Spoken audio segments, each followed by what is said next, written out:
Jack Catterall versus Regis Prograis. Who's going to win this fight? Well, before we talk about who's going to win this fight, let's take a look at their latest performances in which Jack Catterall fought Jorge Linares, in which Jack Catterall started off great, rocked Jorge Linares in round 5. Reaction. Oh, good backhand. Oh, good left hand as well. Jack Catterall completely outlanded Jorge Linares, and obviously Jack Catterall ended up taking it by decision. He's still the WBA Intercontinental Super Lightweight Champion.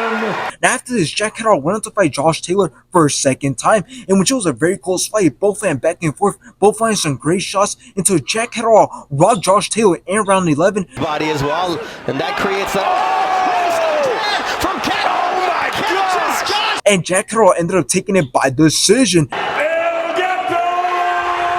Now let's take a look at Regis Prograis' latest performances, in which he fought Danielito Cerrillo, in which it was a very boring fight. Regis Prograis dropped Danielito Cerrillo in round 3. But boxing, he said, is a lot more than that. But there he goes! But after this, there was little to no action, and obviously Regis Prograis ended up taking it by decision. And still, the WBC Super Lightweight. Now after this, Regis Prograis went on to fight Devin Haney, in which Devin Haney dropped Regis Prograis in round 3.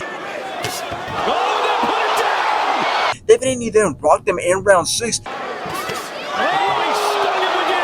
Devin Haney then rocked him again in round 9. I don't think Prograis limited. I think Devin Haney's making him seem that way. Caught him again. And obviously Devin Haney ended up taking it by decision.